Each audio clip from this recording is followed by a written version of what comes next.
Hyderabad central university ఇప్పుడు రాష్ట్ర వ్యాప్తంగా, దేశవ్యాప్తంగా అన్ని యూనివర్సిటీలో కావచ్చు, రాష్ట్ర వ్యాప్తంగా అందరిలో కావచ్చు ఒక చర్చగా మిగిలింది. చర్చగా మారుతుంది.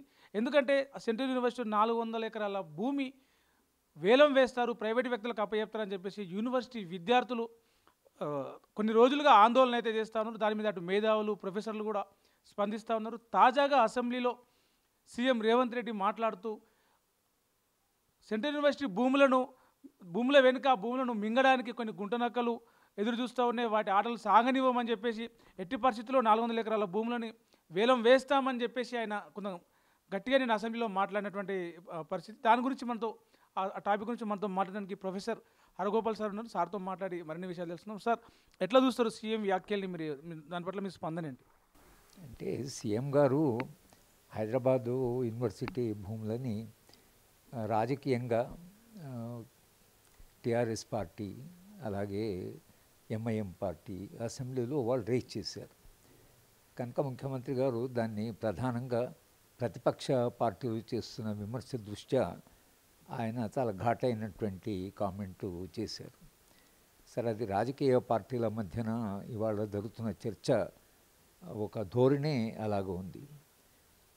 కానీ ముఖ్యమంత్రి గారితో మనము నిరంతరంగా చెప్తున్నది, ఆయనకు మనము కమ్యూనికేట్ చేస్తున్నది, మీరు అది భూమి ఏమైందంటే హైదరాబాద్ యూనివర్సిటీ భూమి ఆయన చెప్పినట్లే అది ఇప్పుడు 400 ఎకరాలు కాదు, మొత్తం భూమి ప్రభుత్వానికి. ఈ 2300 ఎకరాల భూమి హైదరాబాద్ యూనివర్సిటీకి ఇచ్చినప్పుడు మేము తగిన జాగ్రత్తలు తీసుకొని భూమిని రిజిస్టర్ చేయించితే బాగుండేది. అప్పుడు కేవలం ఒక బదలాయింపు జరిగింది, కానీ అధికారికంగా ఎలాంటి పత్రాల విషయంలో ఎలాంటి అధికారం బదలాయించలేదా సార్? అంటే అది ఏమైందంటే ఇప్పుడు హైదరాబాద్ యూనివర్సిటీ ఒక రాజ్యాంగ సవరణ ద్వారా వచ్చింది. కనుక భారత రాజ్యాంగంలో ఒకే ఒక విశ్వవిద్యాలయం పేర్కొనబడ్డది, అది యూనివర్సిటీ ఆఫ్ హైదరాబాద్. అప్పుడు 2 ఉద్యమాలు జరిగి ఉద్యమాల నేపథ్యంలో వచ్చిన విశ్వవిద్యాలయం. ఇందిరాగాంధీ గారు ఈ 2 ఉద్యమాల నేపథ్యంలో ఏదైనా ఒక పరిష్కారం, రాష్ట్ర విభజన తప్పించి ఏదైనా పరిష్కారం కనుక్కోవాలి అని ఆమె చేసిన అకార్డ్ ఏదైతుందో 6 పాయింట్ ఫార్ములా, దాన్ని రాజ్యాంగ సవరణ ద్వారా అది ఆమె రాజ్యాంగ సవరణ చేశారంటే చట్టబద్ధమైనటువంటి సమస్యలు ఏవి రాకుండా ఆమె ఆ జాగ్రత్తలు తీసుకున్నారు. కానీ మనకు మెహదీపట్నం దగ్గర ఉన్న భూమి 800,000 ఎకరాలు ఇస్తామని వాళ్ళు అప్పుడు ప్రతిపాదన చేశారు. మెహదీపట్నం ల్యాండ్ ఎందుకంటే అది క్యాంటన్మెంట్ ల్యాండ్, అది కేంద్ర ప్రభుత్వం డిఫెన్స్ కింద ఉంది కాబట్టి కేంద్ర ప్రభుత్వం దాన్ని హైదరాబాద్ యూనివర్సిటీకి ఇద్దామనుకున్నారు. కానీ అప్పుడు ఉన్న వైస్ ఛాన్సలరు ఒక ప్రఖ్యాతమైన ఒక ప్రతిష్టాత్మకమైన విశ్వవిద్యాలయం అంటే 800,000 ఎకరాలు సరిపోవు. అంతర్జాతీయంగా అతి ప్రఖ్యాతమైన విశ్వవిద్యాలయాలు కూడా భూమి అనేది కూడా 8,000 ఎకరాలు 5,000 ఎకరాల్లో ఉంది. మీరు అంత ప్రతిష్టగా తీసుకున్నారు కాబట్టి హైదరాబాద్ విశ్వవిద్యాలయానికి 800, 1000 కాదు, ఇంకా కొంచెం ఎక్కువ భూమి కావాలంటే అప్పుడు ఆమె రాష్ట్ర ప్రభుత్వాన్ని అడిగితే ఇందిరాగాంధీ ఆ రోజుల్లో ఉన్న ఆమె అధికారం 1974 అది. ఆమె చేసిన ప్రతిపాదనకి రాష్ట్ర ప్రభుత్వం అప్పుడు చాలా లిబరల్గా ఈ గచ్చిబౌలిలో ఉండేటువంటి 2,300 ఎకరాల భూమిని హైదరాబాద్ యూనివర్సిటీకి ఇచ్చారు. అది ఇందిరాగాంధీ గారి చొరవ వలన, ఆమె తీసుకున్న ప్రత్యేక శ్రద్ధ వలన. హెచ్యుఈకి ఆ 2,342 ఎకరాలు భూమి ఇచ్చినప్పుడు ఆ భూమి ఎవరి పరిధిలో ఉండే సార్? ప్రభుత్వ పరిధి, ప్రభుత్వమే కదా ఇవ్వగలిగింది. ప్రభుత్వం భూమి ఉండింది. ఆ ప్రభుత్వ భూమిని హైదరాబాద్ యూనివర్సిటీ, ఎక్కడైనా విశ్వవిద్యాలయానికి ప్రభుత్వ భూమి ఇవ్వచ్చు. ప్రభుత్వ అంటే పబ్లిక్ యూనివర్సిటీస్, ప్రైవేట్ యూనివర్సిటీస్ అంటే కొనుక్కోవచ్చు. ఇదే పబ్లిక్ ఇన్స్టిట్యూషన్, రాజ్యాంగ సవరణ ద్వారా వచ్చింది, ఇందిరాగాంధీ ప్రత్యేక శ్రద్ధ ద్వారా వచ్చింది. కనుక రాష్ట్ర ప్రభుత్వం చాలా లిబరల్గా 2,300 ఎకరాల భూమిని ఇచ్చారు. ఇచ్చిన తర్వాత ఈ జాగ్రత్త తీసుకోలేదు.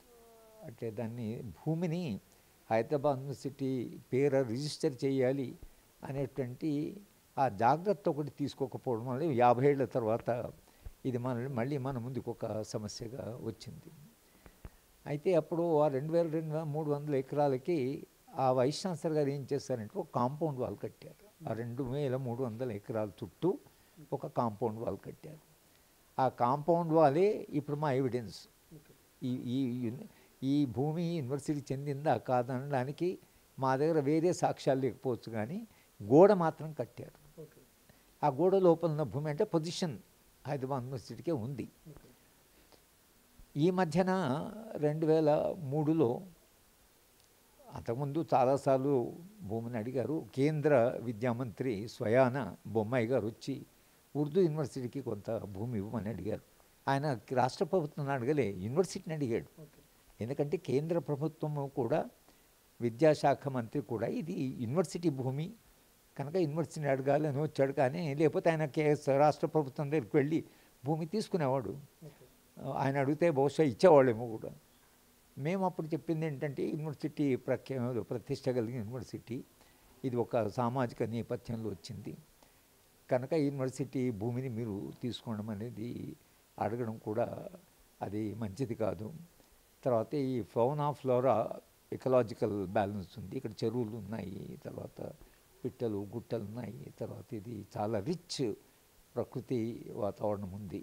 ఇది హైదరాబాద్ నగరానికి కూడా ఊపిరితిత్తి లాంటిది, లంగ్ స్పేస్ అని ప్రొఫెసర్ గోవర్ధన్ మేహతా గారు ఆయన ఒక 30 నిమిషాలు ఒక పవర్ పాయింట్ ప్రజెంటేషను ఎవరికి, కేంద్ర విద్యామంత్రి, కేంద్ర విద్యాశాఖ సెక్రటరీ వైద్యనాథ్ అయ్యర్ గారు కూడా చెప్పాం. మేమందరం కూడా ఉన్నాం అప్పుడు. అవన్నీ విన్న తర్వాత ఆ మంత్రి గారు, లేదు అసలు మేము విద్యామంత్రిగా అడుగుతున్నాను, తర్వాత అది కూడా యూనివర్సిటీకే కదా, మీకు ఇంత భూమి ఉంది కదా, ఇవన్నీ ఏమీ అనలేదు ఆయన. ఆయన మీరు అంత మీకు ఇవ్వడానికి అంత ఇష్టం లేకపోతే మేము వేరే భూమి ఎక్కడైనా చూసుకుంటాం అని చెప్పి అప్పుడు మంత్రి గారు వెళ్ళిపోయారు. దీన్ని ఏం సూచిస్తున్నది? కేంద్ర విద్యామంత్రి, కాంగ్రెస్ విద్యామంత్రి యూనివర్సిటీకి వచ్చి మాకు భూమి కావాలంటే మేము భూమి ఇవ్వడానికి మేము ఇష్టపడలేదంటే మంత్రి గారు దానికి ఇంకో ప్రశ్న అడగకుండా వెళ్ళిపోయాడు. గౌరవించి వెళ్తారు. అప్పటి కూడా కేంద్ర ప్రభుత్వం దీన్ని హైదరాబాద్ యూనివర్సిటీ భూమిగానే గుర్తించినట్లు కదా. కనుక ఆ భూమి మీద మేము బిల్డింగ్స్ కట్టాము. క్యాంపస్ నిండా మా సౌత్ క్యాంపస్ ఉంది కనుక గోడ కట్టినప్పుడైనా బిల్డింగ్లు కట్టినప్పుడైనా ఎవరు మీకు పట్టా ఏది అని ఎవరు అడగలేదు. ఇది ఈ 50 ఏళ్ల తర్వాత ఆ మధ్యన చంద్రబాబు నాయుడు గారు 2003లో హైదరాబాద్ యూనివర్సిటీలో ఉండే 400 ఎకరాల భూమిని ఆయన ఎంజీ అనే సంస్థ స్పోర్ట్స్ అకాడమీకి ఆయన ఇచ్చాడు. అది యూనివర్సిటీకి తెలియదు ఆయన, ఎందుకంటే ఇంకా అప్పటికే టైటిల్ వాళ్ళ పేరు మీద ఉంది కాబట్టి వాళ్ళు హైదరాబాద్ యూనివర్సిటీని సంప్రదించాలని కూడా అనుకోలేదు. చంద్రబాబు నాయుడు గారు ఉదారంగా భూమిస్తూ ఈ భూమిని ఇచ్చేసాడు. ఈ 400 ఎకరాలు ఇచ్చారు. కానీ ఐఎంజీ సంస్థ ఆ భూమిని తీసుకోలేదు, అంటే భూమిని అక్కుపై చేయలేదు. ఒక కారణం ఏంటంటే ఇది విశ్వవిద్యాలయ భూమి అని వాళ్ళు వెనక ముందయ్యారు. ఎందుకంటే రేపైనా ఇది ఒక లీగల్గా మళ్ళీ అది కాంప్లికేషన్స్ వస్తాయను, లేదా అప్పటికే మళ్ళీ ఎన్నికలు రావడము తర్వాత. కనుక ఏ కారణం వలన అయితే ఏంటి, ఒక ప్రైవేట్ సంస్థ హైదరాబాద్లో 400 ఎకరాలు 3 సంవత్సరాలు వాళ్ళు అక్కడ రిజిస్టర్ చేసుకోలేదు. అక్కడ ఏమీ పని ప్రారంభం అంటే ఏం అర్థం చేసుకోవాలి మనము? ఇవాళ మీరు 1 ఎకరం భూమి ఇస్తే మర్నాడు ఇప్పుడు ఉదయం ఇస్తే సాయంత్రం పోయి అక్కుపై చేసుకుంటారు. సంస్థ 2006 దాకా అంతట్లో రాజశేఖర రెడ్డి గారు వచ్చారు. రాజశేఖర రెడ్డి గారు సరే ఈ చంద్రబాబు నాయుడు ఈ భూమి ఇవ్వడము, దీని వెనక లావాదేవీలు ఏమిటి, దీన్ని కొంత ఎంక్వైరీ చేయించాలి అని కొంత ఆయన రాజకీయంగా చూసిండొచ్చు. కనుక ఆయన ఏం చేశాడంటే ఇది ప్రభుత్వ భూమి అని కోర్టులో కేసు వేశారు. ప్రభుత్వ భూమి అని ఎప్పుడైతే అంటే వాళ్ళు క్యాన్సిల్ చేశారు, రాజశేఖర రెడ్డి గారు వాళ్ళకి ఇచ్చిన కంపెనీ క్యాన్సిల్ చేశాడు. కంపెనీ కోర్టుకు పోయింది, హైకోర్టుకు పోయింది. హైకోర్టు 18 ఏళ్ల తర్వాత, అంటే 2006లో అయితే 2024లో 18 ఏళ్ళు దాన్ని పెట్టుకొని ఇప్పుడు వాళ్ళు ఇది ప్రభుత్వ భూమి, దాంట్లో లీగల్గా వాళ్ళు కోర్టు రైట్, ఎందుకంటే దాంట్లో హైదరాబాద్ న్యూస్కి ప్రమేయం కూడా లేదు. ఇది హైదరాబాద్ యూనివర్సిటీ, హైదరాబాద్ న్యూస్ తెలియదు. వాళ్ళు ల్యాండ్ ఇచ్చారు, ఆయన అక్కుపై చేసుకోలేదు. తర్వాత అది కోర్టు పోయింది, కోర్టులో మా ప్రస్తావన లేదు, మా ప్రమేయం లేదు. ఇవాళ కోర్టు ఏమన్నది సింపుల్గా ఇది ప్రభుత్వ భూమి అన్నారు. ఇప్పుడు కూడా మొత్తం హైదరాబాద్ యూనివర్సిటీ భూమి ప్రభుత్వ భూమి, ఎందుకంటే రిజిస్ట్రేషన్ లేదు కదా. కనుక ఇవాళ అది ప్రభుత్వ భూమి అని రేవంత్ రెడ్డి గారు అన్నామా, అది లీగల్గా హీజ్ రైట్, లీగల్గా హీజ్ రైట్. కానీ ఇంతకాలం 50 ఏళ్ళుగా ఈ భూమి హైదరాబాద్ యూనివర్సిటీ పరిధిలోనే ఉంది. ఈ 400 ఎకరాలు అవుతుందో అది చాలా ఎన్విరాన్మెంట్లో ఇకలాజికల్గా అది చాలా రిచ్ ఏరియా. సరే, ఈ 400 ఎకరాలకు దగ్గరగా ఉన్న ల్యాండ్లోనే గచ్చిబౌలి స్టేడియం కట్టారు. అక్కడ చూస్తే మనకు కనిపిస్తుంది, నేను వెళ్ళి చూశాను అక్కడ. గచ్చిబౌలి స్టేడియం కట్టారు, ఇంకోటి ట్రిపుల్ ఐటీ క్యాంపస్ కట్టారు, కొద్ది దూరంలోనే ఐఎస్బి కూడా ఉంది.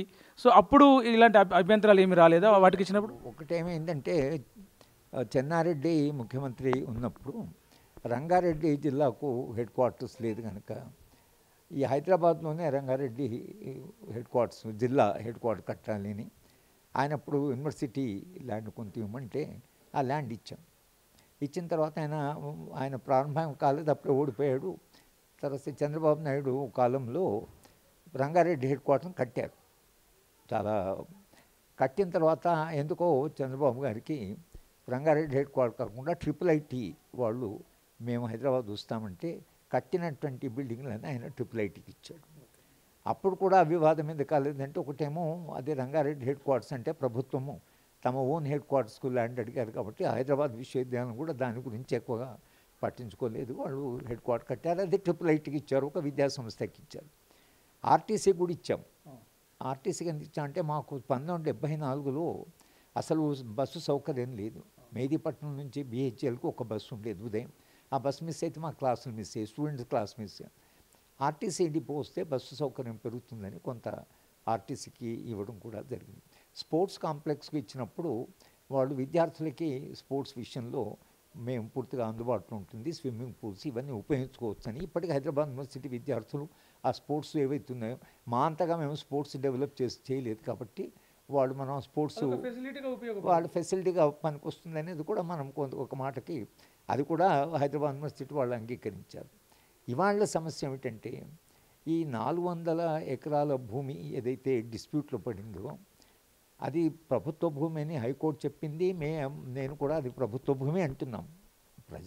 విశ్వవిద్యాలయ స్వతంత్ర భూమి ఉంటుంది. అబ్జెక్షన్ ఎక్కడంటే అది ప్రభుత్వం తీసుకున్న పెద్దగా దాని ఇది కాదు. కానీ ఒకటి హైదరాబాదు పర్యావరణ దృష్ట్యా ఈ 400 ఎకరాలు ఉండేటువంటి ఫౌనా ఫ్లోరా, అక్కడుండే గుట్టలు, అక్కడుండే చెరువులు, అక్కడుండే పుట్టలు, అక్కడ ఉండేటువంటి ఆయన ఏదో సింహాలు పుల్లు ఉన్నాయని ముఖ్యమంత్రి కన్నా అది కాదు. కానీ తప్పకుండా ఇక్కడ చాలా రిచ్ ఎన్విరాన్మెంట్ ఉంది. ఆ రిచ్ ఎన్విరాన్మెంట్ను ప్రొటెక్ట్ చేసుకోవాలి. హైదరాబాద్ నగరానికి లంగ్ స్పేస్ లేదు. ఢిల్లీకి ఓపెన్ స్పేసు 40% ఉంది, హైదరాబాద్కి 20% కంటే తక్కువ. మనకు ఓపెన్ స్పేస్ చాలా తక్కువ. మనం ఉన్న స్పేసెస్ అన్ని క్లోజ్ చేస్తూ పోతే హైదరాబాద్ నగరానికి భవిష్యత్తులో గాలి పీల్చుకోవడం కష్టం. ఎక్కడెక్కడ ఓపెన్ స్పేస్ ఉన్నాయో అవన్నీ కాపాడాలి. అది కాపాడాల్సిన ప్రభుత్వం బాధ్యత. కనుక అది ప్రభుత్వం తీసుకుంటుందా, హైదరాబాద్ యూనివర్సిటీకి ఉంటుందా అనేది 50 ఏళ్ళు అయితే అది మా పరిధిలోనే ఉంది కదా. ఈ 50 ఏళ్ళు అయితే అది దాన్ని ఎవరు రాలే కదా.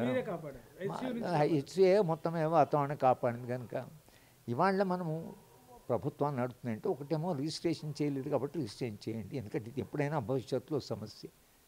రెండవది ఆక్షన్ చేయొద్దు అంటున్నాం, దాన్ని అమ్మకండి. అమ్మితే ఏమవుతుంది, ప్రైవేట్ వాళ్ళు కొంటారు. అక్కడ ఏం ఫ్యాక్టరీ పెడతారో, అక్కడ ఏం చేస్తారో మనకు తెలియదు. వాళ్ళ మీద మనకేం కంట్రోల్ ఉండదు. ఒక విశ్వవిద్యాలయము విద్యార్థులు చదువుకుంటున్నారు, ఒక హాయిగా ఉన్న ప్రదేశము, గాలి, ఆహ్లాదకరమైన వాతావరణంలో మీరు యూనివర్సిటీ దగ్గర ఈ పరిశ్రమలకి వాటికి అమ్మడం అనేది అది ఒక రకంగా విశ్వవిద్యాలయాలు ఉండే వాతావరణాన్ని అది పాడు చేస్తుంది. కనుక మనము చెప్తుందల్లా అది గవర్నమెంటే దాన్ని కాపాడి వాళ్ళు ఎన్విరాన్మెంటల్ ప్రొటెక్షన్ కింద వాళ్ళు చూసుకోవచ్చు. లేదా హైదరాబాద్ యూనివర్సిటీని దాన్ని చూసుకోమంటే 50 ఏళ్ళు చూసుకున్నారు కాబట్టి యూనివర్సిటీ చూసుకుంటుంది.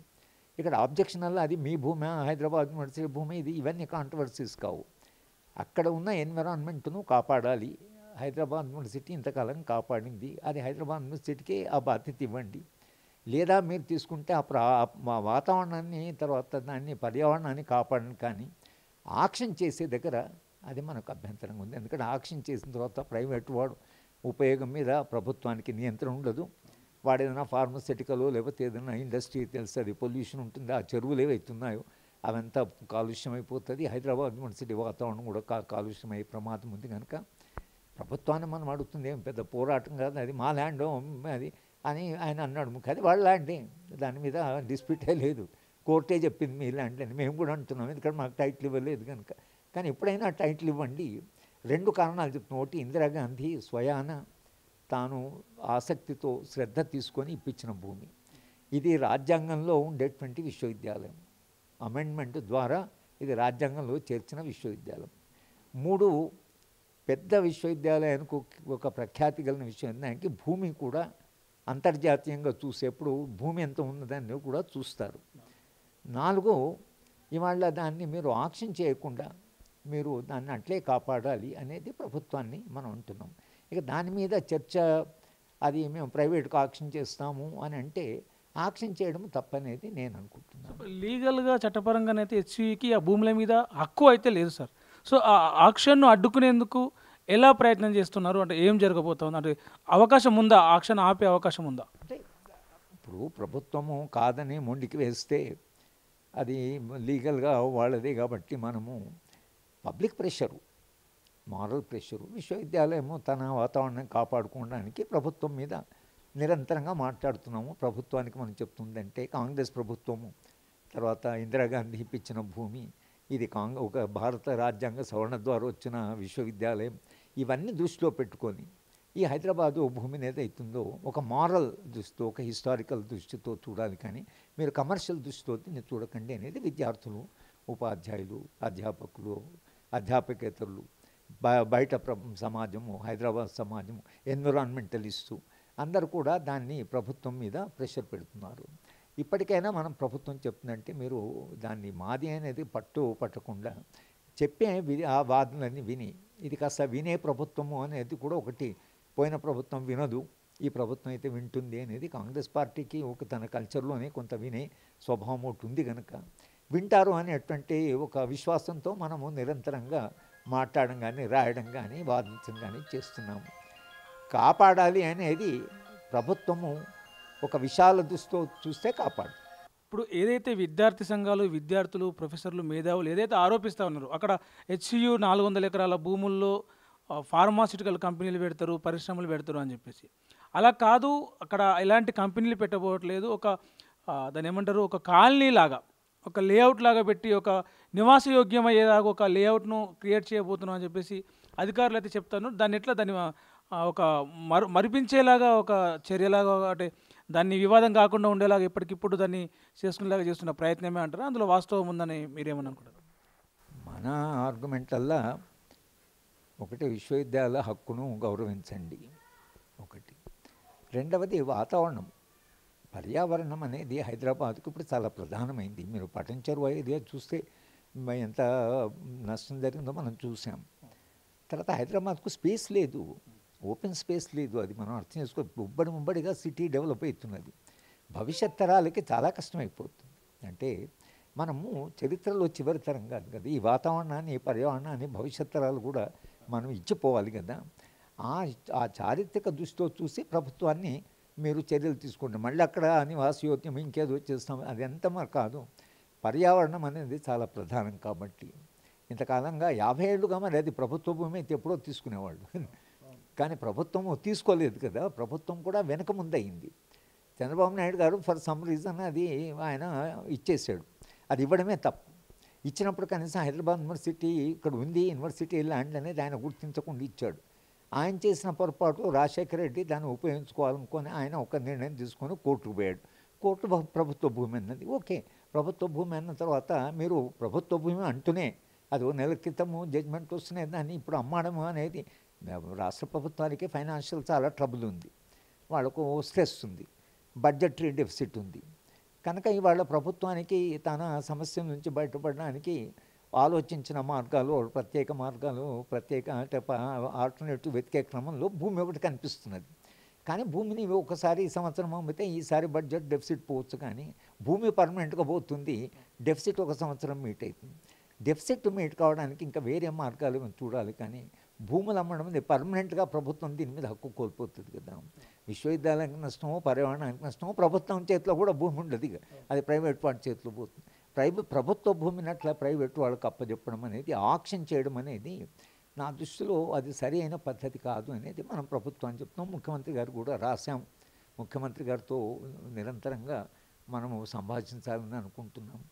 కనుక ఇది వింటరని ఒక ఉద్దేశంతోనే మనం మాట్లాడుతున్నాం. అంటే ఈ భూములను కాపాడే దిశగా ఏమైనా స్టే తెచ్చుకునే అవకాశం కానీ అట్లా స్టే ఇచ్చే అవకాశం కానీ ఏమైనా ఉందా సార్ న్యాయపరంగా? లేండి, ఇప్పుడు స్టే ఎట్లా, ఇప్పుడు కోర్టే అది ప్రభుత్వ భూమి అన్నది కదా, ఇప్పుడు ప్రభుత్వంతో మనము చర్చించవలసింది. కానీ మళ్ళీ దాని మీద స్టే అంటే ఎన్విరాన్మెంటల్ గ్రూప్స్ వాళ్ళు ఎవరో బయట ఉండే గ్రూప్స్ వాళ్ళు వెళ్ళారు. ఇది మొత్తంగా ఎకలాజికల్ బ్యాలెన్స్ దెబ్బతింటుంది. ఇప్పుడు కోర్టు గవర్నమెంట్ అడిగింది 10 రోజులు కౌంటర్ వేయమన్నారు, ప్రభుత్వం కౌంటర్ వేస్తుంది. ఇప్పుడు ఒకవేళ ఈ భూమి కాపాడబడ్డా అది హైదరాబాద్ యూనివర్సిటీ భూమి లేకపోతే అని అట్లా కాపాడడం కాకుండా అది కాపాడబడము కోర్టు పర్యావరణం దృష్ట్యా, అంతర్జాతీయంగా జరుగుతున్న పర్యావరణ మార్పుల దృష్ట్యా 1C అనేది ఏదైతే డిబేట్ జరుగుతుందో, ఒకవేళ కోర్టు ఆ యాంగిల్ నుంచి ఆ కోణం నుంచి చూస్తే కోర్టు బహుశా ప్రభుత్వానికి అడ్వైజ్ ఇచ్చి ఈ భూమిని మీదే భూమి మీరు తీసుకున్నారు కానీ పర్యావరణానికి నష్టం జరగకుండా ఈ భూమిని కాపాడాలి అని ఒక నిర్ణయం వచ్చేటువంటి పాసిబిలిటీ ఉంది. అంటే విద్య కోసం, విద్యార్థుల కోసం, యూనివర్సిటీ కోసం రాజ్యాంగంలో ప్రత్యేకంగా స్థానం కల్పించబడి ఏర్పాటు చేసినటువంటి హైదరాబాద్ సెంట్రల్ యూనివర్సిటీ భూములను ఎట్టి పరిస్థితుల్లో వేరే దానికి కేటాయించొద్దు, వేలంపాటలు అటువంటివి ఆ చర్యలు ఆలోచనలు మానుకుంటే ప్రభుత్వానికి బాగుంటుంది. అండ్ హైదరాబాద్ సెంట్రల్ యూనివర్సిటీ కూడా చాలా ఉపయోగకరంగా ఉంటుంది. ఈ ప్రయత్నాన్ని ప్రభుత్వం విరమించుకుంటేనే మంచిది. అటు కోర్టు కూడా ఇతర సంస్థల జోక్యంతో దాన్ని కొంచెం పర్యావరణానికి ఊపిరితిత్తులుగా, హైదరాబాద్ సిటీకి ఊపిరితిత్తులుగా ఉన్నటువంటి HCU భూములని కాపాడే దిశగానే కోర్టు నుంచి కూడా వచ్చే అవకాశం ఉంటే బాగుంటుంది. వచ్చే అవకాశాన్ని గురించి సానుకూలంగా ఆలోచిస్తున్నామని చెప్పేసి ప్రొఫెసర్ హరగోపాల్ గారు అయితే చెప్తా ఉన్నారు. కెమెరామ్యాన్ అజయ్తో ప్రవీణ్, హైదరాబాద్ తొలి వెలుగు. ప్రపంచంలో ఏ మూల ఏ క్షణం ఏం జరుగుతుందో వేగంగా తెలుసుకోవడానికి తొలి వెలుగు వాట్సాప్ ఛానల్ని ఫాలో చేయండి.